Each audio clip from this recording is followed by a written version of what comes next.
At INdigital, we know that public safety professionals hold themselves to a high standard. In fact, standard doesn't do it justice. In over 25 years working alongside you, carrying millions of calls over our IP networks, your dedication has inspired us. That's why our ESInet goes beyond industry standards, not only i3 compliant, but designed to adapt to future development for a network you can count on when it matters most. Learn more at INdigital.net. Here in Greenville County, we have 8 different places where a 911 call can be answered. It is the largest county in South Carolina. It's a challenge. The type of information that a telecommunicator gets from Radius Plus is location-based technology. You can see where the caller is, if they have a medical issue, if they speak a different language. They're immediately able to text to that caller in their native language. It reduces response times because it immediately gets first responders where they need to be. Carbyne, it's multimedia. You can get text, translate to whatever language, getting away with the legacy equipment and going into a cloud-based solution. It's the first time in U.S. history that we have an EZNet through cloud-native call handling. As a police officer, to have the victim go video, that's unheard of. You're getting upgrades every month, not every year. To schedule your free Carbyne demo, please visit carbyne.com/WTT. If Within the Trenches has ever taught you something, open your eyes to what it is like to be a 911 dispatcher, or has inspired you to become one, then help support us and join our Patreon. Get exclusive bonus content, one-of-a-kind swag, discounts on merchandise, ad-free early access to new episodes, and much more. To join, please visit patreon.com/WTT podcast. And if you're an industry partner, we have something for you as well. And now, for the show. This is Jordan, and you're listening to the Code 7 Podcast Network.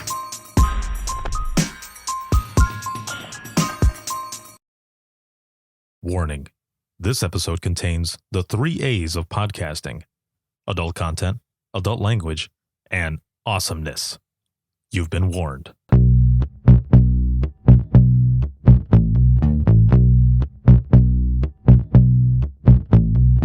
Welcome to Within the Trenches, true stories from the 911 dispatchers who live them.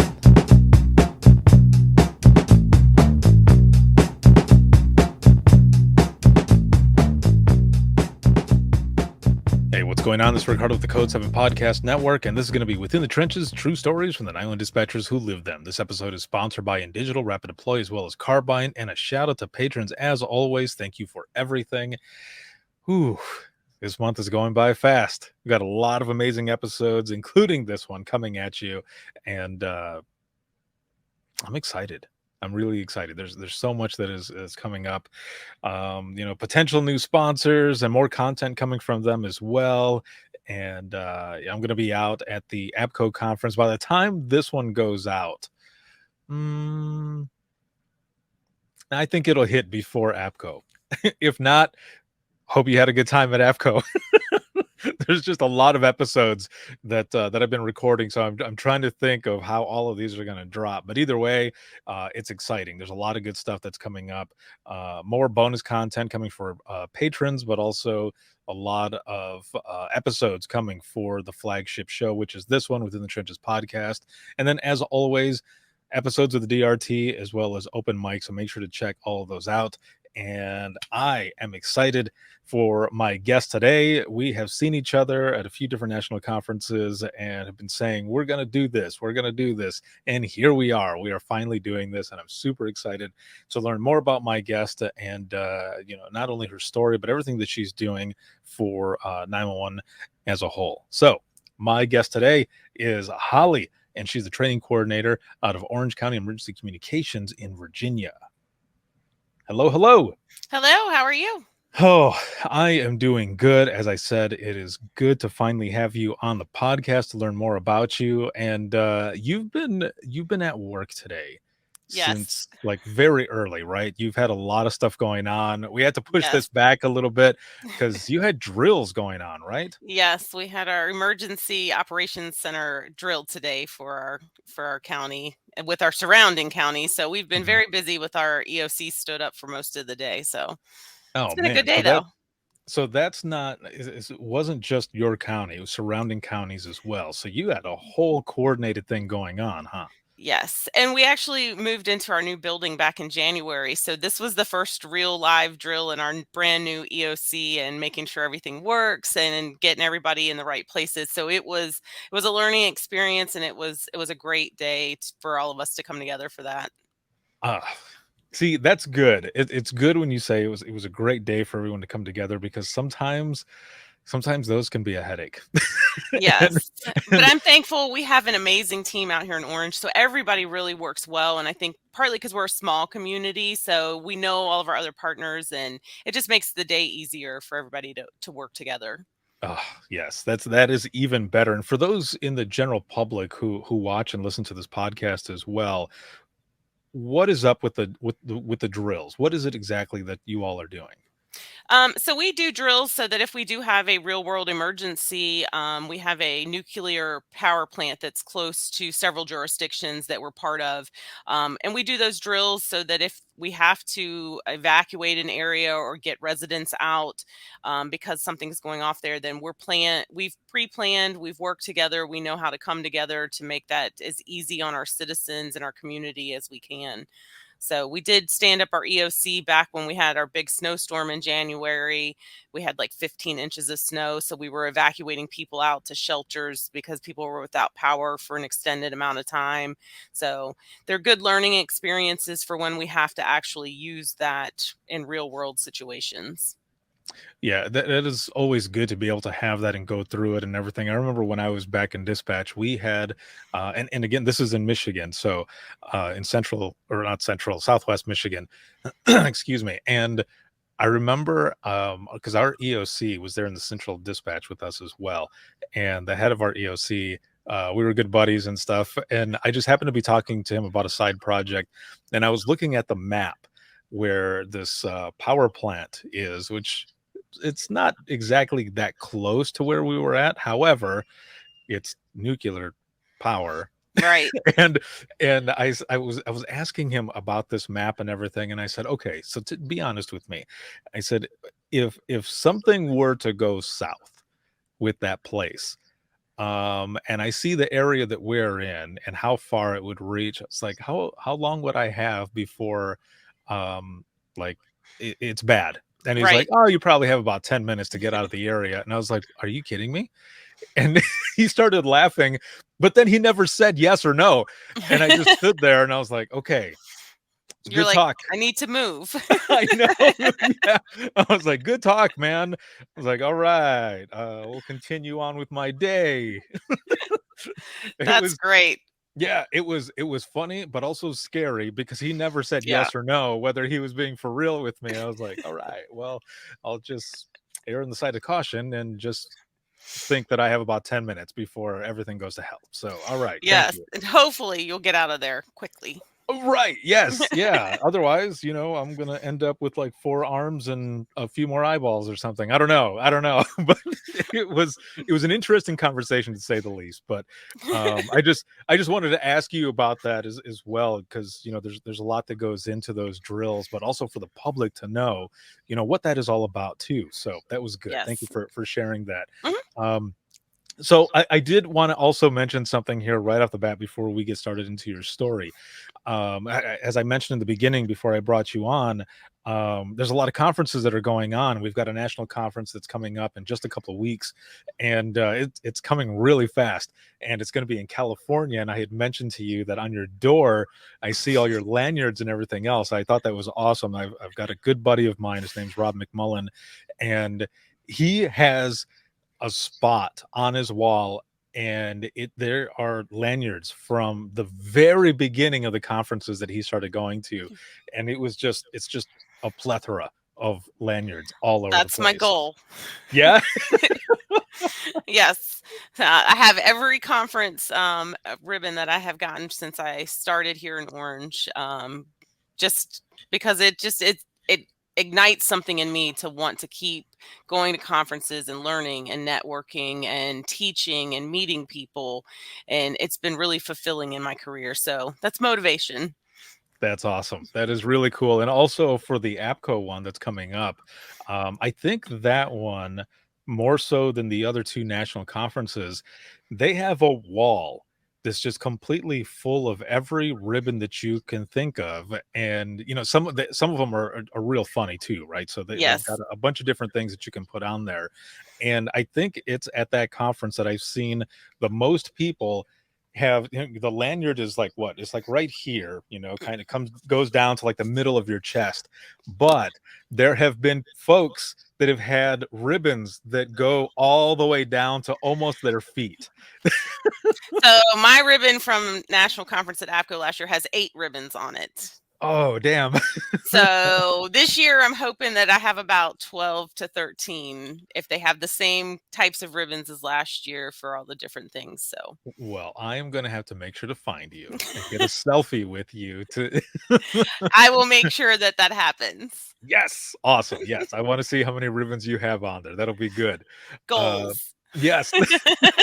Hashtag goals. Yes, for sure. Um, so I wanna go back in time. Okay. First off, how many years have you been in public safety total? So I've been in public safety for 22 years. I've been in 911 for 16 of them. Oh, man. This is excellent. So I'm just typing that in here really quick. So 16 years in 911, but 22 total. That is awesome. I have 13 and a half years that I was in dispatch. However, total now is 21 years. So we're about right there with Neck and neck. yeah, with years in public safety. This is awesome. So how did you get started to begin with? Do you come from a family that, So that I revolves around do. public safety? Ooh, okay. Yes. So my grandfather actually went to work for Federal Fire back in 1944 on D-Day. And he Whoa. worked 29 years and retired, followed by my uncle, who went into the Federal Fire Service in 1976 and retired in 2010. And my brother started in 2002 and is still active as a fire captain. Continuously, we have like 80 some years of Federal Fire Service in our family. What? So, yeah. So, when my brother and I were younger, the volunteer fire agency, you only had to be like 16 to join. My brother wanted to join. We grew up very close. And so we both joined. We both got to run in fire calls. We both became medics. And so then my uncle, who was the assistant chief at the Quantico Marine Corps base, was like, hey, we're hiring civilian dispatchers. And I'm like, oh, I can do that. So he helped me with my application and I was selected. And I was one of the first civilian dispatchers hired by the Marine Corps base at Quantico in 2006. And that's how I made my transition into 911. What? Yeah. That is awesome. That's wow, that is definitely some history going on there. And wow, D-Day starting Yeah. out and everything there. Jeez. Yeah. A long time ago. So, and I think we're really proud of that. And, it's just a unique piece of history Right. from there. So, Yeah, and I was gonna ask, like, I mean, with all of that, I mean, the pride and everything, that goes into that and such, and having that history, I can only imagine, that was the main, probably one of the main reasons that you wanted to continue that as well. Or were yes. there other things that really drew you towards the profession too?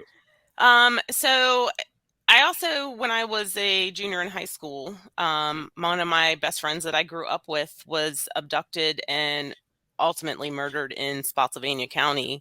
Her name's Sophia, and I adored her, and we grew up together. Her family was very close with me, and they ran fire rescue as well. So I got to run calls with her sister, and we kind of got to give back to the community because they searched for her for many weeks until she was ultimately found. And so it was just an event that rocked our community in 96, and being able to be part of that public safety and being able to help people on their worst days, because I know what it felt like. That was kind of a driving force as well. Wow. So I will say right off the bat, like I wasn't expecting a lot of this. I usually ask people that I bring on to kind of send me a summary of some of their 911 history. And I think with yours, I left it because I wanted to hear everything right off the bat. So this is for those watching and listening right now, like this is all I've not heard any of this stuff. And that is definitely a motivation. You've got your family, you've got the history, But then you've got this that happened with your friend, which, I'm sorry, that, you ended up having to go through that, but it also was a driving force, an added driving force into continuing to help the community and others, who might be family members that are going through this. You would have that experience to be able to help them in a way that others wouldn't be able to because they don't have that experience, right? And Right. it continues to build, but also you're able to, in your position that you have now as a training coordinator, you can pass that along as well, that experience, and just kind of how you dealt with a lot of those things. Right. And I think that that over my career helped me build more empathy towards my callers, especially Mhm. if I took some call reference a missing child or a missing teenager. Like I had more empathy to that caller because I understood what their brain was going through, what they were thinking, and how they were feeling to some degree just because of my past experiences. Mhm. And I think in my training life, when I go to the academy and I train new dispatchers and we talk about those kind of things, having that experience and being able to share how that impacted me or how that developed my career or things that I can pass along gives them some extra nuggets that they can use in their toolbox when they have those situations. We don't get calls for missing people on a regular basis, but when we Mhm. do, that's a high priority call. And being able to give them those tools really, I like sharing Sophia's story. We talk about her all the time. She's still very well remembered in this community, and knowing that that's a driving force for me just kind of lights that passion to what I do for the 911 industry. Oh, that is amazing. I can feel that passion with just listening to you talk about this and everything. So when you first got started, when you're going through, I mean, did you get a chance to do any type of sit along, or through your experience before dispatching, did you have a chance to go in there any time to kind of see it and experience it? No, I had no idea what I was getting into when I first walked in for my first day on the job. And at Quantico, when I first started in 2006, they didn't even have a CAD. So everything was written in a logbook in different colors of ink. Oh man. So you had to write everything out depending on what color it was. If it was like red, it was fire. If it was green, it was EMS. So over time, we got a CAD. I helped set up the CAD in the back end and kind of got us advanced a little bit more in technology, but I really had no idea what I was getting into. I just knew from my years of running fire calls that, hey, I could probably do that. I can type, I can answer the phone. So it was a shock what I was getting into. Oh man. And you kind of had that you already had kind of that dispatcher ear a little bit going because you were listening to the radio a lot. And Right. so you had all that traffic going on, whether it was someone who sounds like they're eating their mic, or or someone who's like mic clicking, or Yes. anything like that going back and forth. You already had kind of that going for you, and plus Yes. all this other experience and everything, and those who have also been in public safety, whether it be friends or of course your family, as you said, you already had kind of what was going to be going on there a little bit. However, not seeing it and not fully knowing, there is, when you get in there, you're like, oh geez, what did Yeah. I get I myself into? I still remember the first call I dispatched. As soon as they kind of gave me the cadence and, let me do my thing and I set tones off. My legs were shaking, my arms were rattling. I was so nervous. And the phone rang as soon as I got done and I answered it. And it was one of the captains. And he was like, "Who was that on the radio?" And I was like, "That was me." And he was like, "Do it like that every single time. That was amazing." And I was like, "Okay, sounds good." So it kind of built my confidence. It drove Yeah. me a little bit more. So See, that is always cool to be able to get that, especially though when it's, that first one and everything. But then when you get that phone call and someone is, unless you were the one to answer it, if someone else answers the phone and says, "Hey, it's so and so for you," and you think, "Oh, geez, did I right. did I do something wrong?" Right? Because like you said, you were shaking, yeah, but Well, then for and the I person mean, to say it was good, I think yeah, that's one of the bad things in public safety is that our public safety partners never call to tell us we've done something right half the time. They yeah. only call when somebody's done something wrong. So, when the phone rings and somebody's on there, you're not expecting it to be a kudos or something like that. And I think that's something we as a whole could do better at. Oh, for sure. Yeah, no, definitely, because and we always say, and I say we because I used to say this all the time. It's like, man, I don't need to thank you or anything. However, getting that is always good. And it goes a Even long way. it does, right, for sure. Because like you said, we don't always get those phone calls. We don't always have people call up and say, thanks. That was really good, or make sure you do it like that every single time. That was awesome. So yes, it is good to be able to get that every so often. I want to go back really quick to your CAD system because this is good for people to hear, because I remember so I started on 2001, small police department, Central Florida, and the CAD system that they had, if I remember correctly, it was one of our dispatchers was going to college for just computer technology. I don't remember exactly what it was. However, he ended up building his own version of CAD with like Microsoft Excel or something like that. And I don't remember how he did it, but that's what we had going in. I didn't know anything else. And when I ended up going back to Southwest Michigan, finished off my career there in the county that I grew up in, we would have new folks come in, and the system that we had was an AS400, which was like a DOS. It was Right. green. You had a terminal and all this other stuff. In order for you to get past certain things, you had to put in the ORI, the township code, like all these different codes to make sure that it worked the way it was supposed to. Well, it would go down at night for like 4 hours. And we would have to remind officers, yeah, we're not taking CAD calls right now. We can't give you numbers because it's down. You have to wait until the end. And I remember when that happened, one of the newer folks said, so Ricardo, what do we do now? And I said, what do you think we do? And they're like, I don't know, like, are we supposed to remember everything? And I was like, no, scrap paper. And like, you have to write everything down. You have to write down all the times. And then Right. when the computers come back up, then we type everything in. And they would go, are you for real? And I would say, yeah. We still do that. Yeah, Eh, exactly. Right. And I think it's a shock to new people when they're just like, "Wait, you want me to write this on paper?" And it's funny. And then it's like, "And now you want me to go back and put all this in there? Like, why can't we just keep the paper?" And it's like, "No, no, we need to create that because we're not keeping all the paper." Yes. Yeah, exactly. And so so going on, from there in the beginning for you. So yeah, I guess what was that training process like for you? Because and also how many people were working at a time? This and I'm talking about when you very first started out. So Quantico, how many people were there at a time? Was it just you or was there several? So for the fire department up there, it was just one dispatcher on at a time. Mhm. We also had a military police officer that handled their military police that was in the same building as us, but they were like completely separate from us. So Okay. basically, it was just you to handle all of the radio traffic, the logbook, everything. And then eventually we got to where we had two dispatchers on day shift and one person at night because it was a lot easier to manage because it Mhm. was just specifically for the Marine Corps base.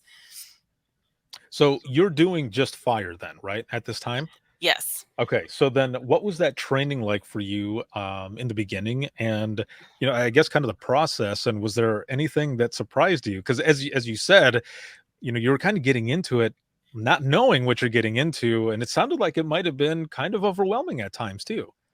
It was, partly because there wasn't really a clearly defined like training path because it was Mhm. all new. It had been just whichever military police officer they could send up there dispatch the fire department. So being brand new civilian dispatchers who were taking that over, we had to write policies. We had to come up with how we were going to do things. So it was kind of neat to be on that ground floor to have some buy-in and be able to, help write those policies that make change for the organization as a whole. But there were days where it was a struggle because you'd come across a scenario and not have a policy for it or know how to go about doing that. I will say I worked for some great fire chiefs and captains who were a phone call away. Even at 2 o'clock in the morning, they would answer their phone and they would provide guidance and tell us what we needed to do. So that was really instrumental in trying to get that training up and coming in our department there when I was first hired. That is always good to have that buy-in, right? And that support, especially that support, because you know sometimes with certain things, and those who are watching and listening, don't always do this.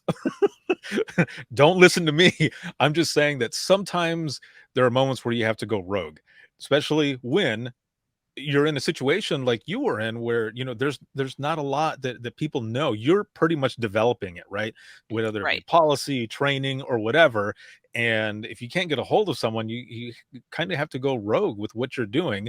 And what is the saying? It's better to or it's easier to apologize than to ask for permission or something like that. It's easier to beg for forgiveness than ask for permission. And There that you is go. very, very true, especially in the That's the one. fire world. Yes, I found that was easy. And I think I like to use the reference a lot of times, even here in our current center, is it's being able to see the gray. Not everything is black and white and in a policy. And as a dispatcher, what makes you a good dispatcher is being able to think outside of the box and look at those scenarios when they come and go, well, this really doesn't fit this policy, and you kind of see that gray area and make those judgment calls to get help where it needs to go, but still keep our responders safe. For sure. So I think that it's something to be said about learning and getting outside of the box and being able to look at things from a different approach. It is always refreshing to be able to do that, because then you come up with a solution that wasn't there before, and everyone's like, how come we weren't doing it like this before? It's like, well, Right. no one really had the chance to do it, I guess. So Yes.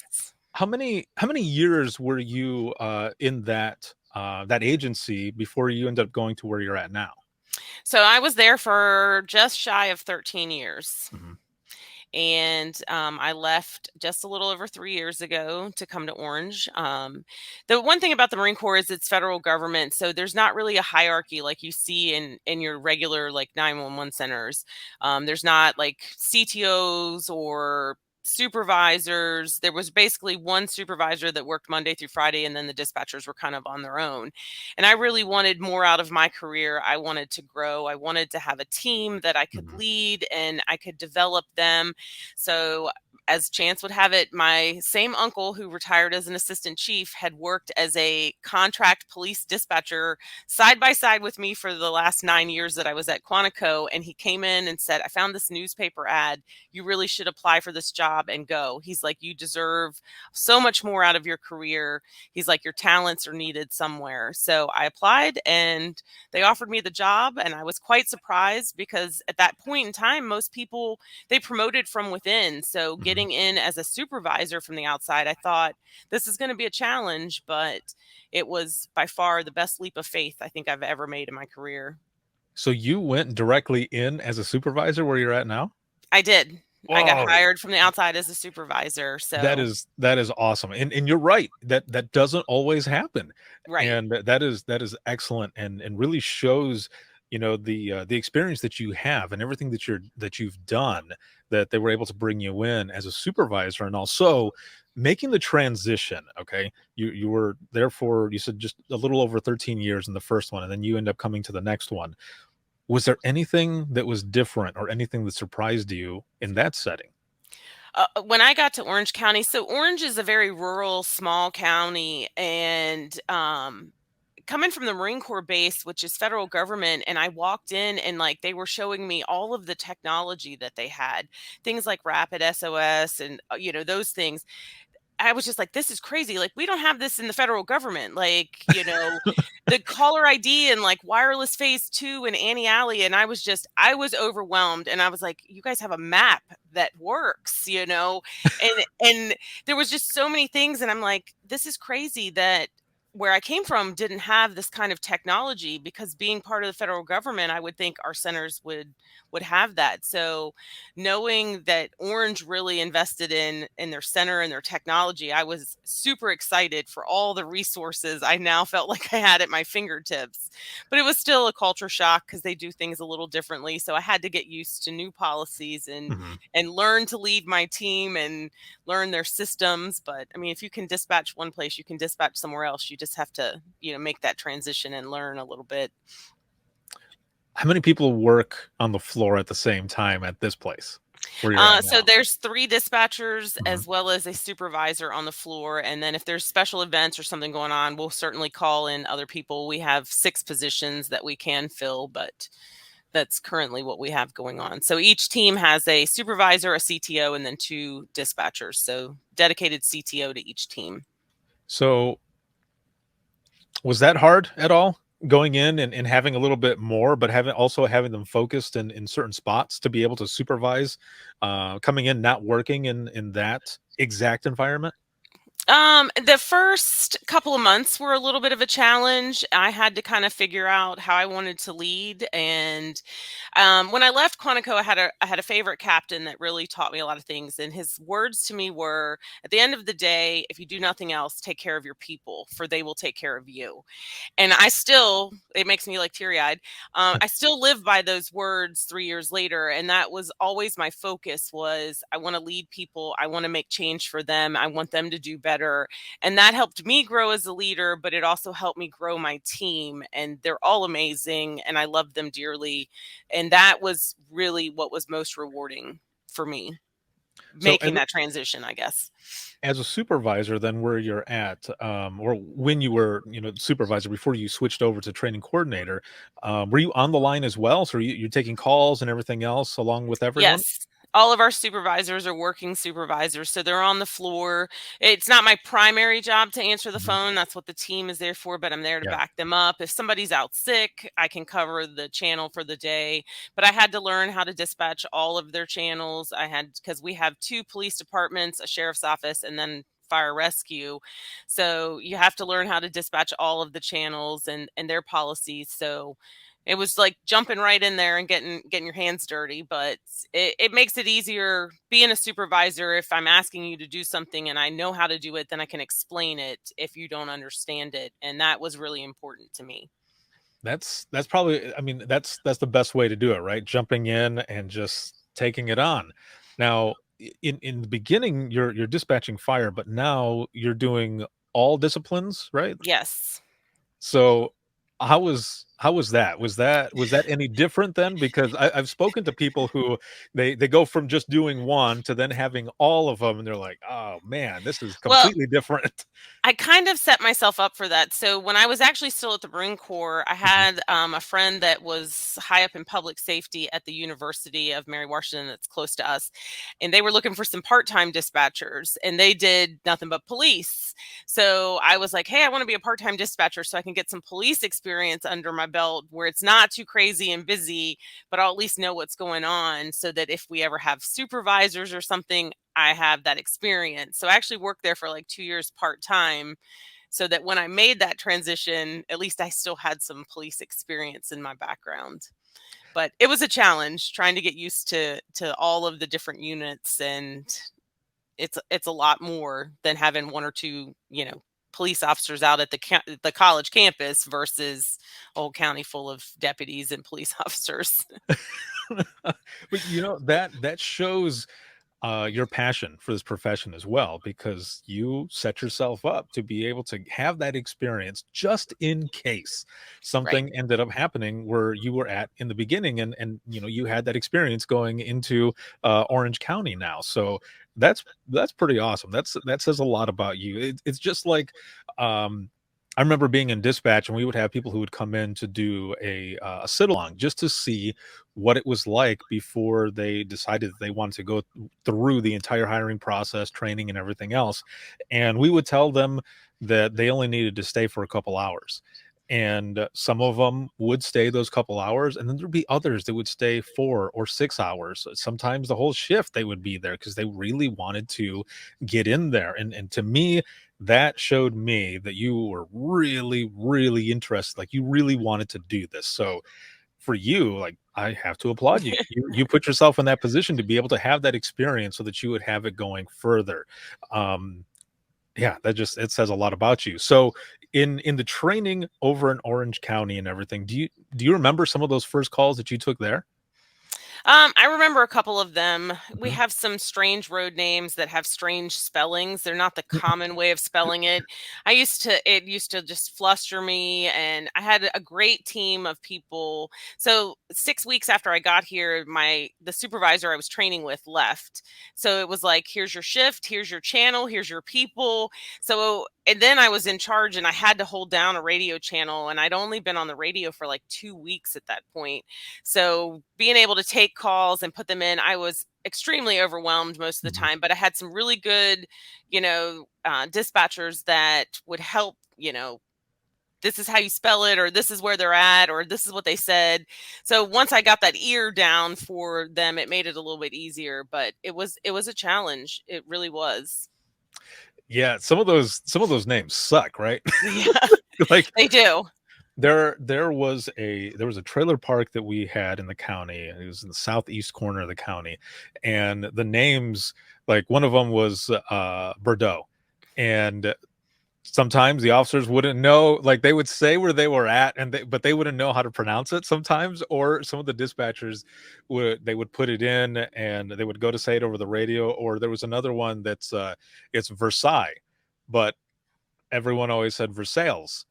And I think in different areas people pronounce it different, but it's Versailles. So Yeah. there were different names like that people would get mixed up, and I'm like, I'm not sure where this is at. So, we would have to go through and like, oh, Versailles. Oh, okay. Yeah, that's the one there. But I can see where a lot of those names and everything, there's those mix-ups that happen. It sounds like to me that from the beginning, history, the experience, everything that you were doing there at Quantico, especially developing all of this, training and different policies, kind of leaving it up to you and others to do this. It kind of sounds like this was also, some of that motivation into going into becoming a training coordinator like you are now. Like all of this experience has had to have been some sort of driving force. I'm a firm believer, and I just believe in this myself, that I want to leave this profession in a better place than where I found it. And no matter how I'm doing it, I want to be able to give back.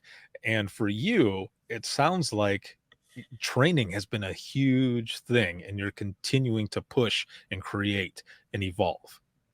Yes. So I think that was a big push for me leaving Quantico. Was they didn't really have a training program, and they didn't send us out to training because stuff at the academy really didn't apply to us because we were federal dispatchers. But it was still interesting. I mean, I took plenty of APCO and NINA classes on my own dime, on my own time, just because I wanted more out of my career. I wanted to learn. I love to learn.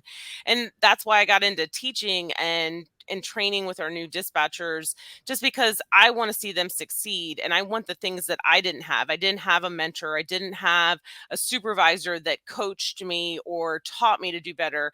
I had to learn for 13 years to really do that myself.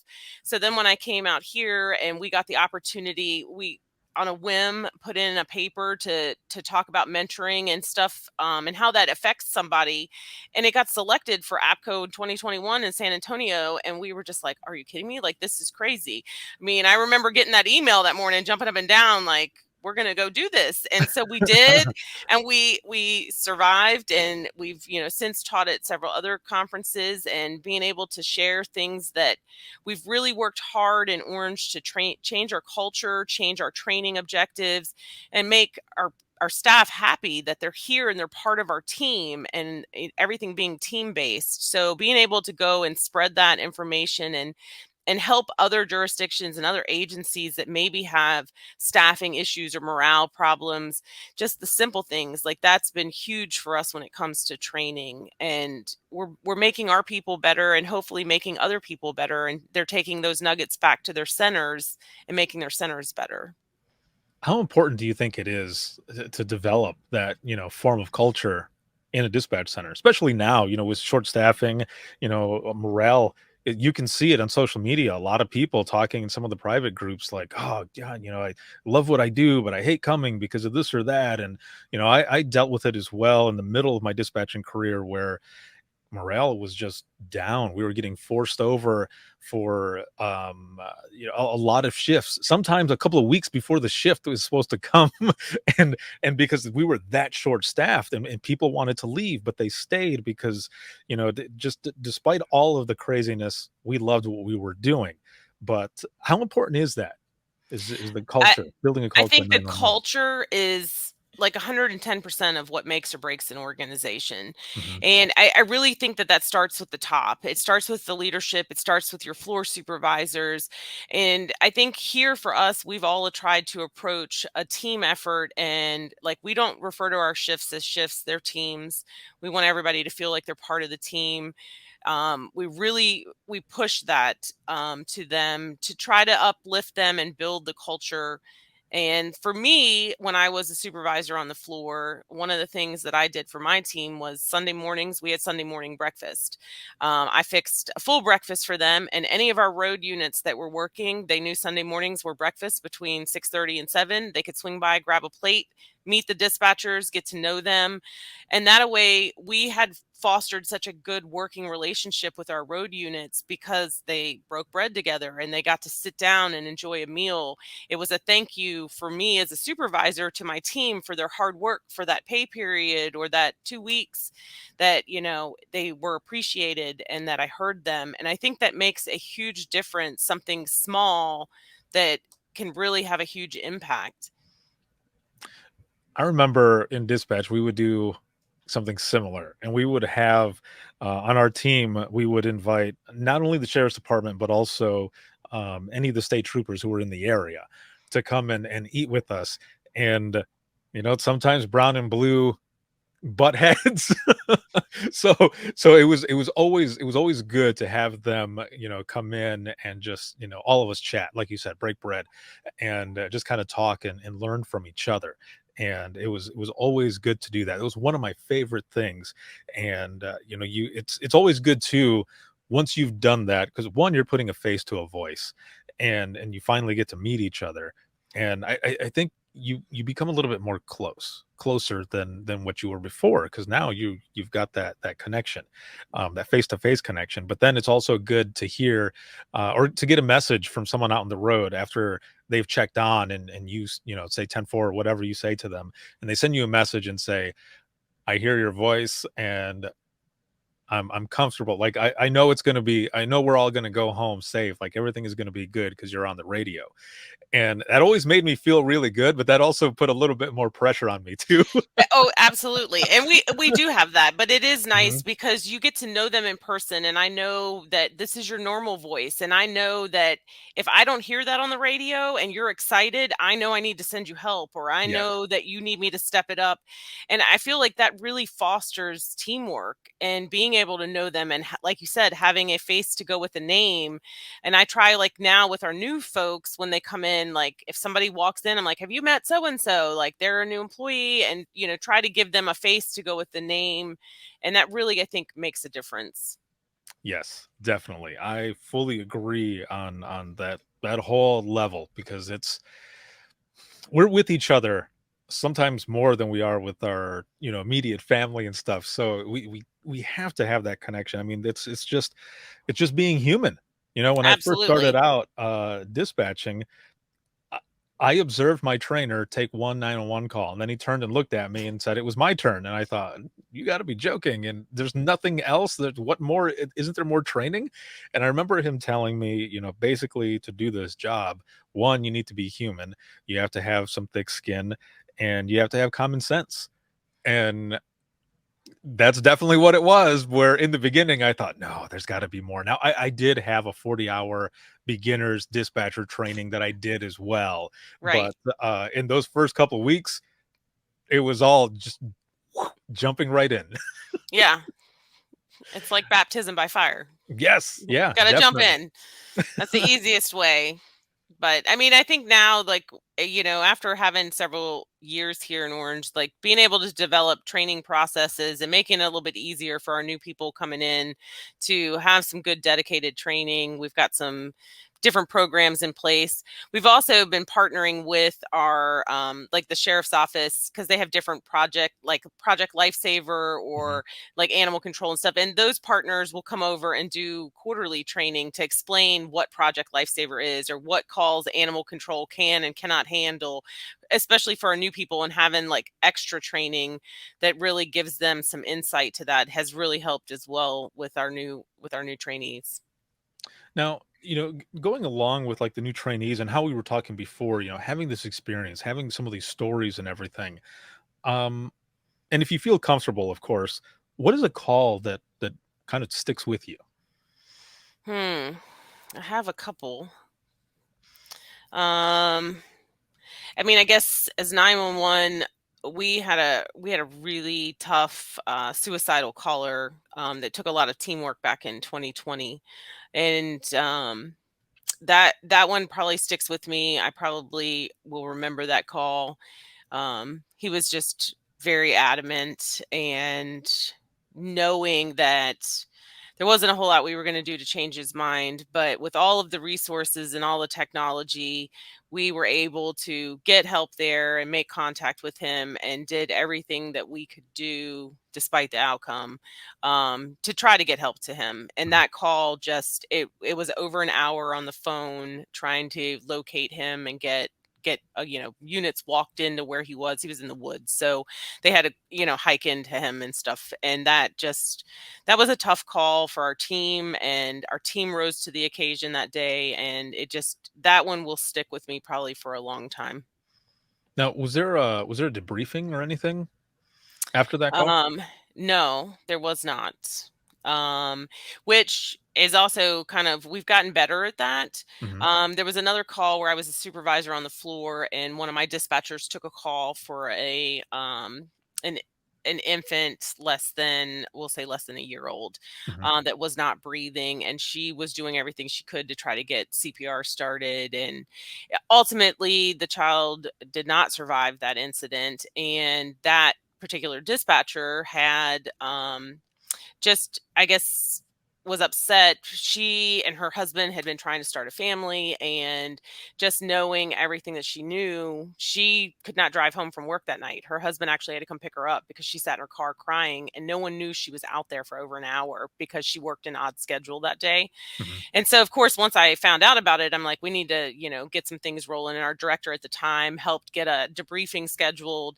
And once she was able to go, because at first she was like, I'm not going to that. And I was like, yeah, you are. Like, you need to go. Like, this will be really helpful. And so I ended up taking her. I went with her. And afterwards, she was like, I'm so glad you made me come to this. She's like, this really helped, because she was able to hear law enforcement's, side of it, fire rescue side of it, and know that she did absolutely everything she could have done for that child, that nothing would have changed the outcome.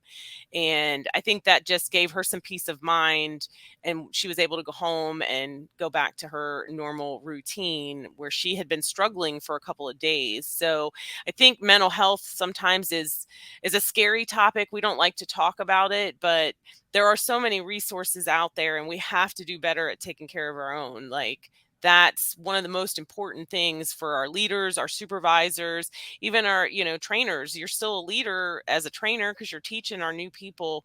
You've got to know what tools are out there and make sure we're getting the right help to our people and we're taking care of them so that we have dispatchers for years to come.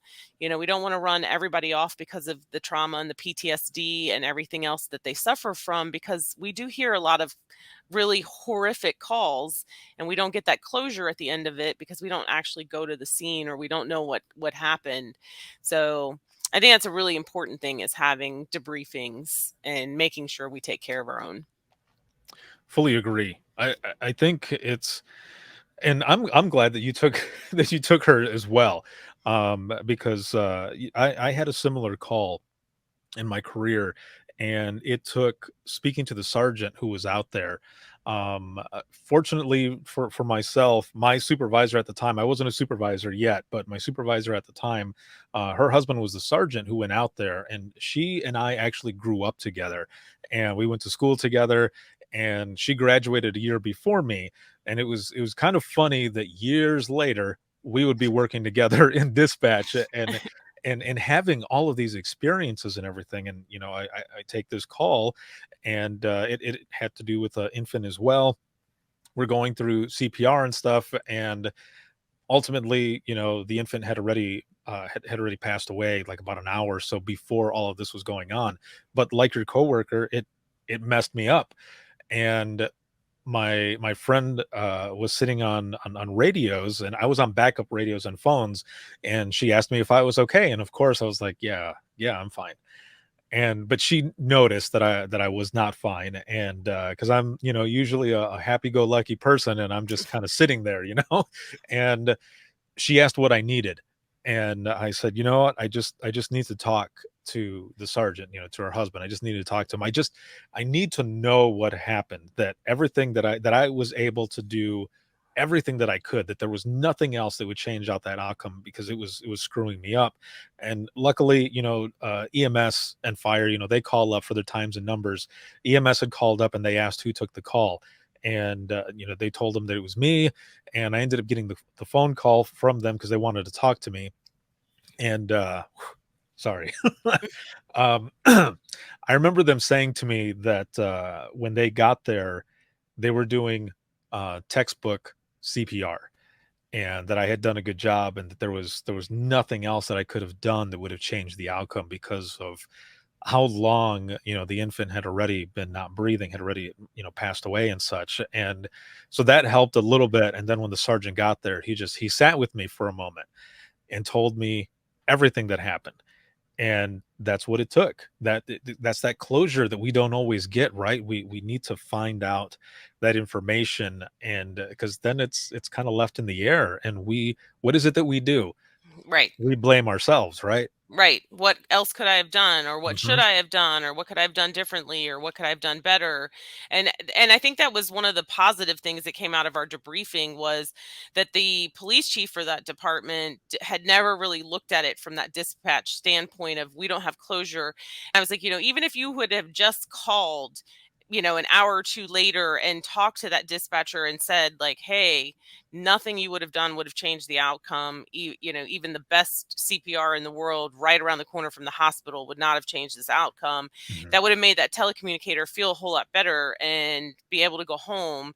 And so he actually was like, I'm going to make a conscious effort with my people that if we have calls like that, that we do reach out to dispatch. And he has been pretty good at keeping his word for the last couple of years of trying to reach out to dispatch and say, hey, you did a good job, or give us what information he can give us to try to put us at peace with how the outcome was. And that was really beneficial. And I think that's why conversations like this are important, so that people hear this and they understand that this is something that's needed. And I think it is changing. I think it's changing a lot. Since probably about 2016 on, a lot of stuff has started to change with mental health and wellness, and people really looking at dispatchers and call takers and seeing what it is that they do. That they're not just answering the phone; they take this stuff with them, Right. and the briefings do matter, and learning, getting closure, anything like that, that it definitely matters. And I see your light there. I guess I wasn't moving around enough in front of my Right, yeah. sensor. So how kind of reflecting on your job and your career now, how do you think this job has changed you, though? Has it changed you at all? I think the last 3 years have changed me. Mhm. From taking this job in Orange, like, I think I've developed myself as a leader. I think I've had the opportunity to develop others as leaders. I've gotten so involved with, many different things, the Virginia APCO chapter, APCO International, all the different, certifications and achievements. And it's made me want to teach others, where I didn't have that the first 13 years. And sometimes I look back and I'm like, I wasted 13 years, but they were also like hard life lessons that Mhm. I learned from that agency, and being able to make a difference. And when I have somebody that comes from another agency, this is a true story. So I have a young lady that came from another agency, where she would hear her trainer in the hallway telling others, like, she's weak, she's never going to make it. And I have, in 10 months, like, she is hands down my choice for the next supervisor, because she's just really put in the work. She's in RPL. And I mean, when she comes to me and says, like, I feel like I could literally walk out of the door and set the world on fire, because you have restored my confidence that I can do this job, because we're so bad about tearing each other down. Like, that is like the greatest compliment. And to be in a position to lead people and make change and see them grow, like, that is the best feeling in this industry. And we have to do better at taking care of each other. Yeah, that is one of the biggest things, right? Especially on, as we were talking earlier on some of the pieces of social media. You've got all of these groups that are out there, and it's good. I'm glad that there's groups out there and all. But what I hate to see is when someone makes a post that says something to the effect of, "Hey guys, I just passed my my critical test, and I'm going in for the interview. And I'm so excited. What is some advice?" And then, the first couple you see is run. You Right, don't wanna do this. I'm like, "No!" Like, this person is so excited. right, And it's changing a little bit now. Like, people have actually been commenting on some of the others saying, "Why would you say that?" Like, we right. need these people. We need people to come in. Everyone is so short-staffed. There's a lot of overtime and, this And I and that. think We're that's not seeing family. accountability, Yeah. by Yeah. posting that to them and being like, "Hey, what are you doing?" Like, we want to build them up. We want to cheer them on and we want them to succeed. Yes. And, any department that's out there that's not doing that, like their leaders need to look at their trainers and their supervisors that are on the floor because they're breeding a toxic culture. And Mhm. that's why you're short staffed because they're leaving for other agencies that are going to grow them and help them succeed. And that's what we have to be better at doing in our own agencies. For sure. Yeah, no, definitely. I want to go back really quick to kind of the technology piece of all of this. In this this ever revolving, actually evolving of 911 and technology and everything, how has it changed since you started? Oh, it's just crazy.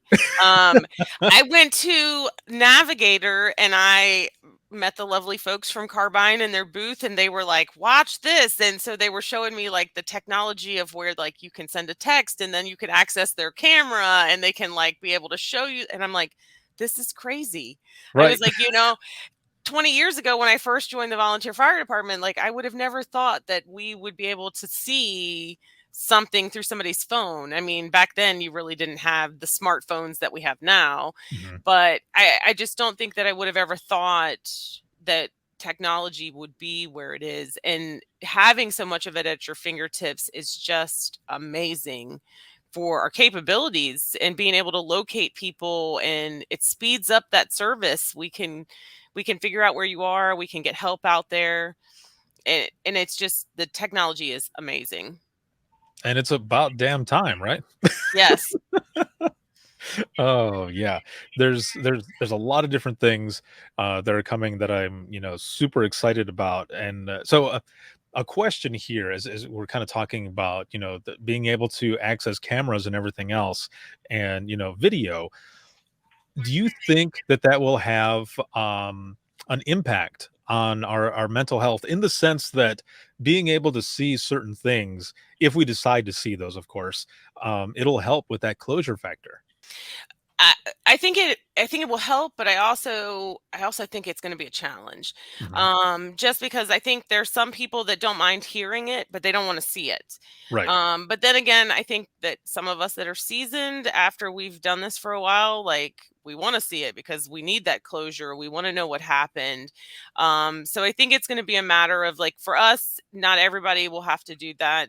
Mhm. Our director's kind of leaving it open to those that want to have that capability may be able to do that as we kind of ease into it, to not just say everybody's going to have to do this.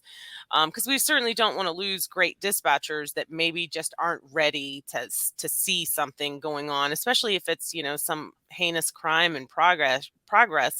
I mean, not everybody wants to see that. So I Right. think it's going to be a challenge as we move into that digital era, but I'm looking forward to it because I always like that technology and having the capability, especially if you get somebody that calls 911 and you're like, "Well, where are you?" And they're like, "I don't know." And if I can send you a text and see your camera and you can, move it around and I'm like, "Okay, well, I can see that you're kind of in the area of this house and I'm familiar with where that is in my county," or someone else might be familiar.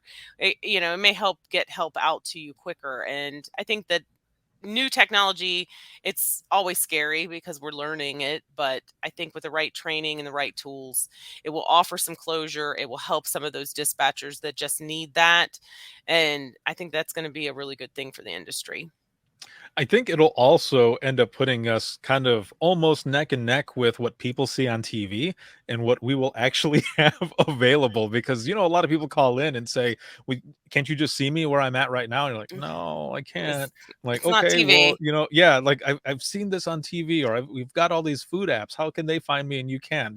Aren't you 911? Like, Yeah. yes, there's a lot that goes into it. How about tell me your emergency and your location, and we'll talk about the other parts later. Right. Well, and that's kind of like the thing that went around about like just call 911 and ask for a large pepperoni pizza if you're in a domestic and they're going to send Right. help. And then I would get tagged in that all the time. And people are like, is this true? And I'm like, well, there's no like written code. But if you call and I'm like, you realize this is the 911 center and you're like, I know I need a large pizza. I'm like, I might be able to start figuring out that you're trying to tell me Right. something. Yeah. I was like, but a brand new dispatcher is probably going to be like, then call, whatever pizza chain is nearby.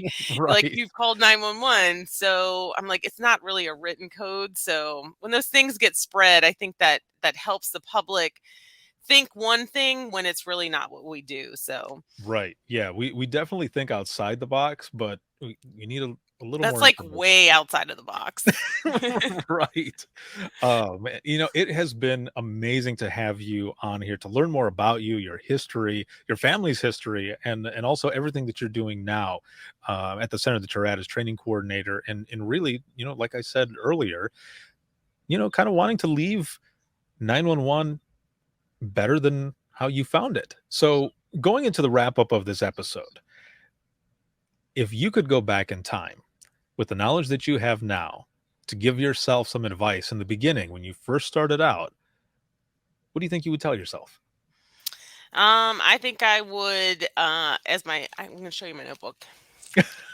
It says, don't let them tame you. And I think that my career could have been a lot further than what it is at 16 years if I had really stepped outside of my comfort zone and not been comfortable with where I was at. I've told several of my new dispatchers, like, this may not be the center that's for you. We hope that it is. We hope that you like our culture, but you have to find home. And when I got to Orange and I found my people, I feel like I'm home, and I feel like I have so much to offer them and they have so much to offer me, and they're all amazing. And I think that would be my biggest piece of advice was don't get stagnant, keep learning, keep going to classes, put in for every conference, find a mentor, find someone that's, doing things like I'm doing, and be like, hey, I need you to push me. I need you to help me, just because that's how we grow good dispatchers, good leaders, good supervisors. And I think that's really important. And I think that would have been my best piece of advice if I could go back, was get out of your comfort zone, go do great things, and just set the world on fire. Perfect. Oh, this has been so good. This was awesome. Thank you so much for being on this episode. This was awesome. Thank you so much for having me. It's been great. I've enjoyed it. Excellent. Well, I will be right back here with you in just one moment. And for those who are watching and listening, if you have any comments, questions, or you want to be a guest on the show, you can email us, and that's going to be wttpodcast@gmail.com. Once again, that is wttpodcast@gmail.com. You can follow us on Twitter. That is @91podcast. You can like us on Facebook. That is facebook.com/Within the Trenches podcast. This episode has been sponsored by INdigital, RapidDeploy, as well as Carbyne. And shout out to patrons. As always, thank you for everything. We have a lot of bonus content coming. Of course, there's all the early episodes that you end up getting, but also a perk for you only, or the audio versions of the DRT, as well as Open Mic Live. So all of that stuff is coming at you, as well as audio versions of the live broadcast that I've put out there with the media partners for their spotlight episodes. So if you want to become a patron of the podcast and help support us, it's patreon.com/WTT podcast. And thank you so very much. Also, this can be seen on Facebook, Twitter, as well as YouTube. And you can listen 24/7 on Apple Podcasts, iHeartRadio, Spotify, your favorite podcasting app, and withinthetrenches.net. Have a good one, everyone. And we'll see you in the next one.